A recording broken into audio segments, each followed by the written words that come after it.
Bonjour à toutes et à tous, merci de votre présence et bienvenue au webinaire.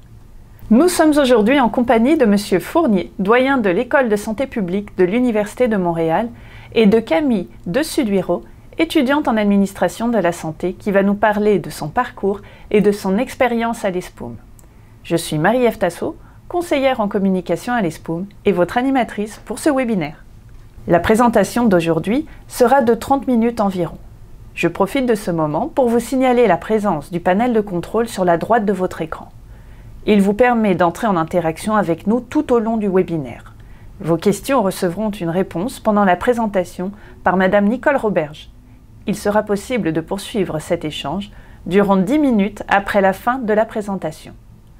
Je passe maintenant la parole à Monsieur Fournier. Bonjour, je me présente, Pierre Fournier, je suis le doyen de l'École de santé publique et aujourd'hui je vais vous parler de la santé publique, de ce que nous faisons, de l'École de santé publique et des programmes de formation qu'on peut y retrouver. Donc travailler en santé publique, c'est s'engager.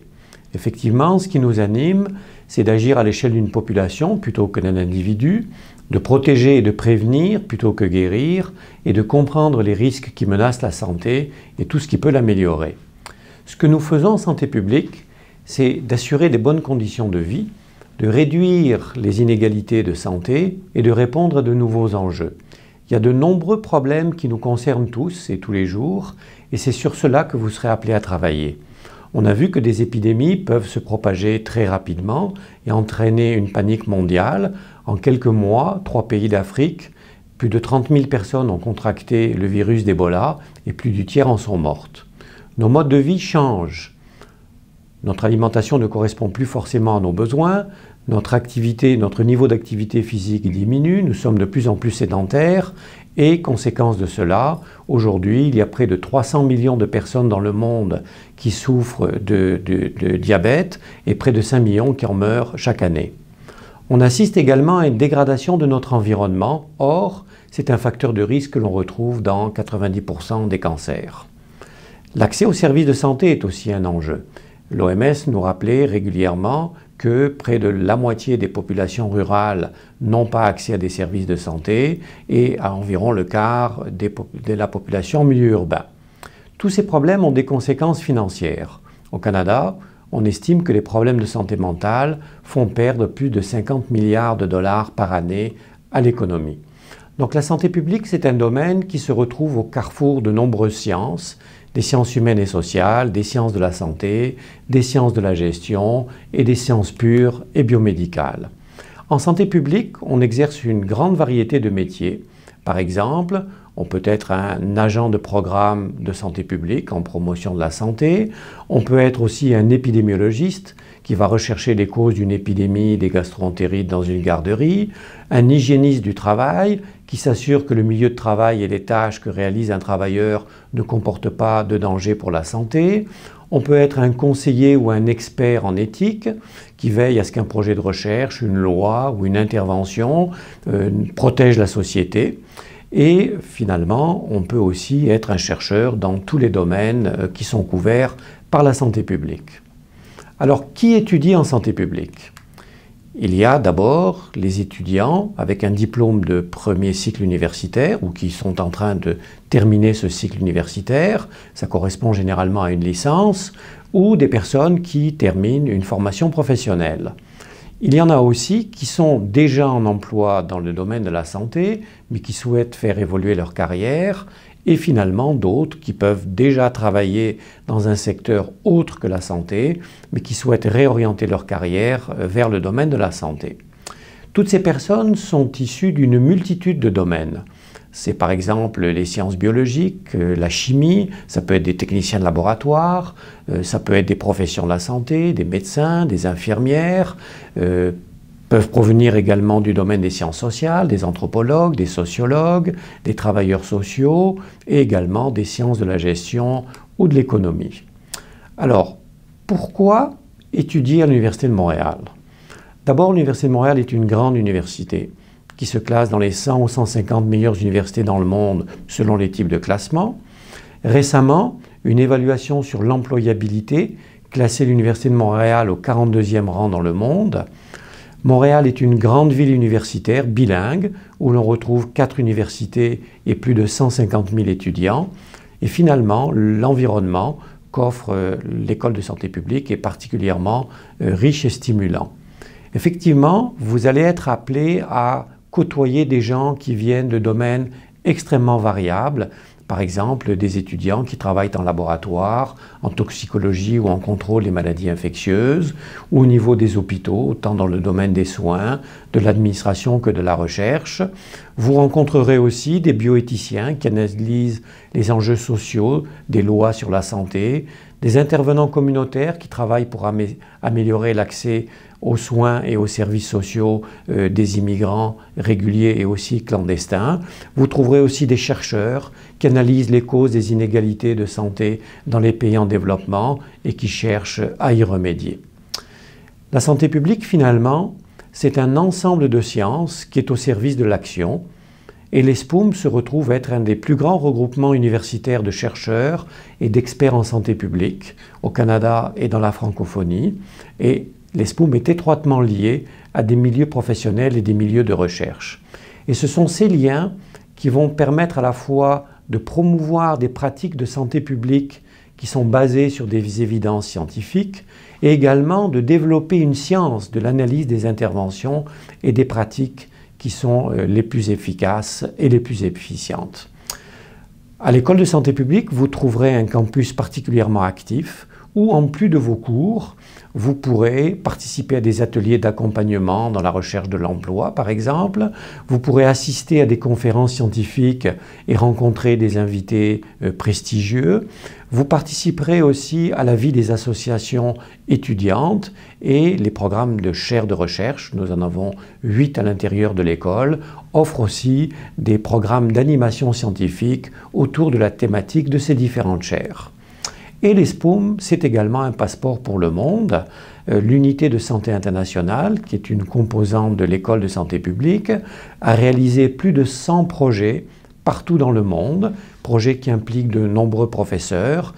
Et tous ces projets sont autant d'occasions pour nos étudiants de faire leurs travaux de recherche ou leurs stages professionnels à l'étranger et dans un cadre qui est bien organisé.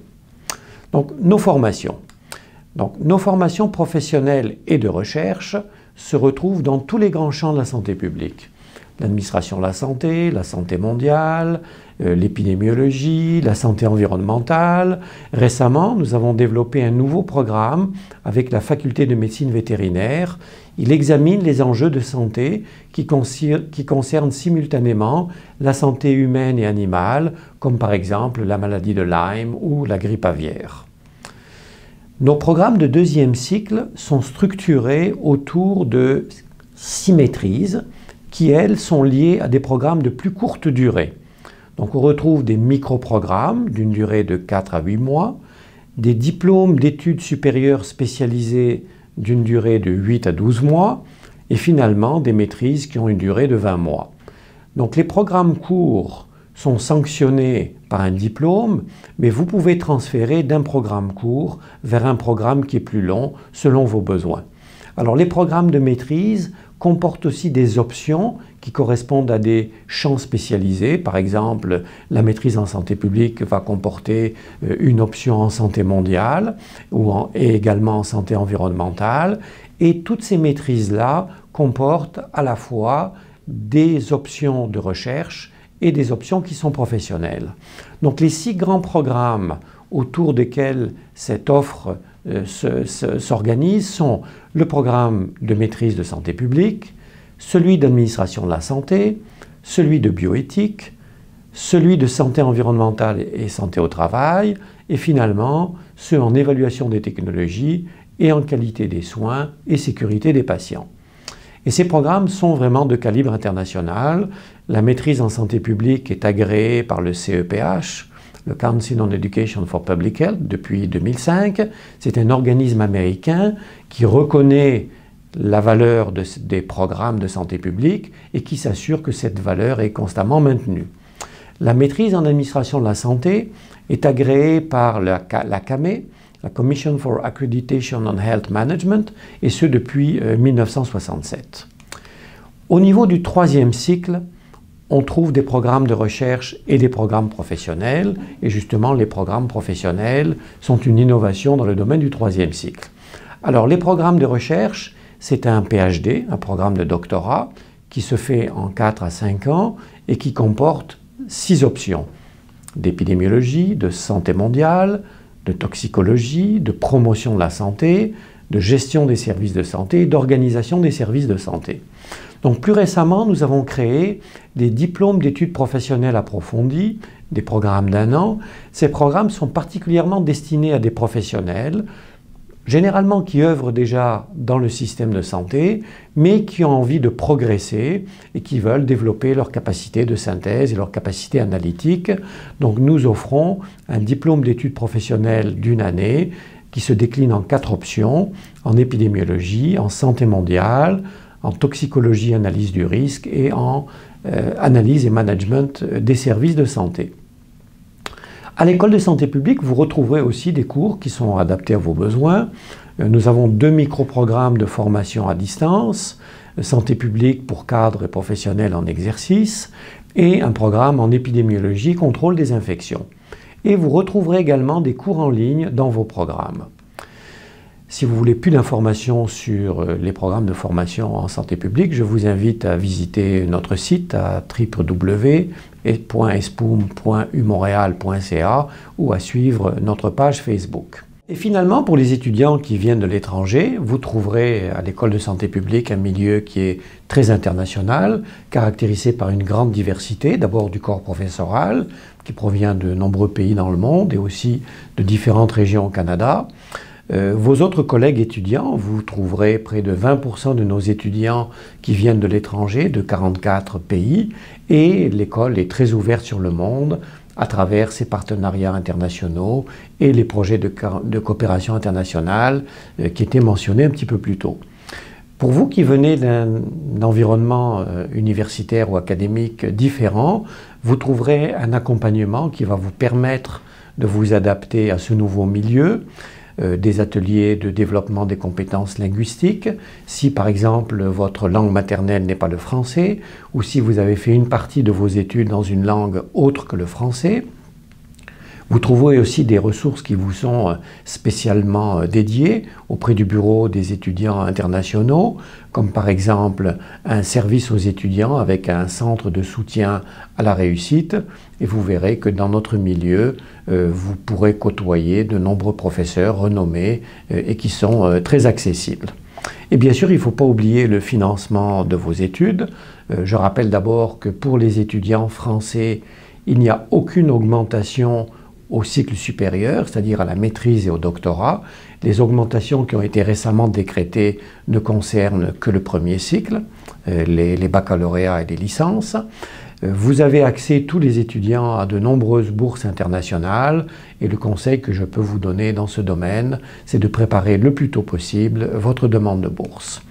Donc je vous remercie et puis je vous dis à bientôt, j'espère.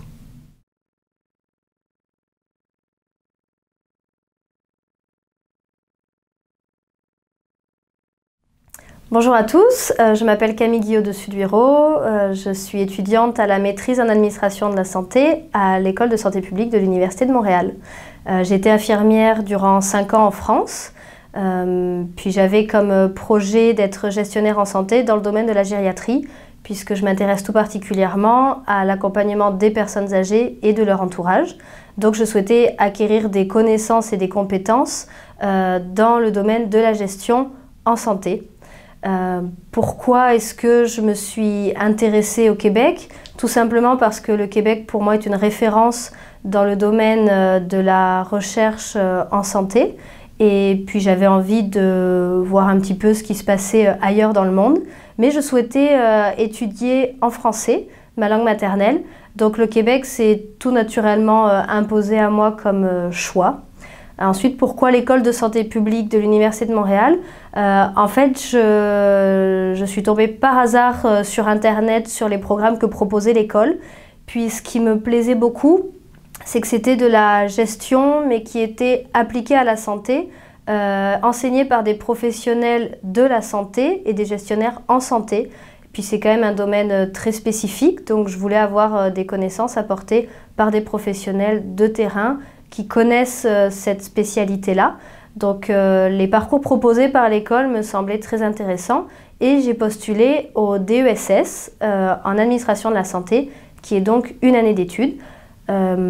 Pourquoi j'ai postulé au DESS et non à la maîtrise dans un premier temps, puisque je suis maintenant étudiante à la maîtrise?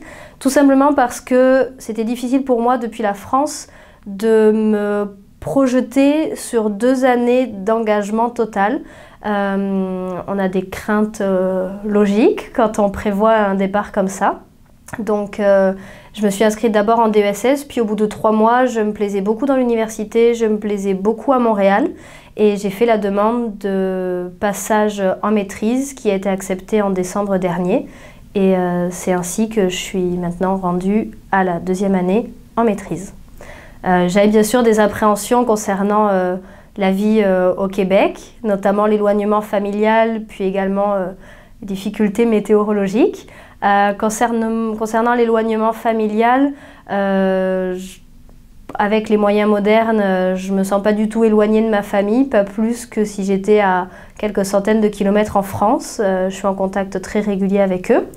Puis concernant les angoisses météorologiques, j'ai passé un hiver formidable. J'ai adoré l'hiver. Quand on est bien équipé et qu'on est prêt à vivre le froid et à aller faire du ski sur le Mont-Royal et à aller se promener dans la neige, c'est un vrai régal et c'est très intéressant de vivre ça aussi. Quels sont mes projets futurs? J'étais donc soignante infirmière, puis mon objectif à long terme est de travailler dans la gériatrie. Donc je vais commencer par réaliser un stage dans le cadre de la maîtrise à partir du mois de janvier à l'Institut universitaire de gériatrie de Montréal. C'est un stage de 4 mois et je suis vraiment ravie de le réaliser là-bas puisque c'est vraiment le domaine qui m'intéresse le plus. À plus long terme, après la maîtrise, je souhaiterais travailler dans un premier temps en tant que gestionnaire en santé pour acquérir des compétences dans le domaine de la gestion en gériatrie en tant que gestionnaire, puis acquérir ces compétences pour dans un second temps, à plus long terme, gérer des établissements et pourquoi pas même créer des structures qui accueillent les personnes âgées parce qu'on sait qu'on en manque et c'est un réel enjeu pour les années à venir. Donc c'est mon objectif professionnel à plus long terme. Merci d'avoir assisté à ce webinaire.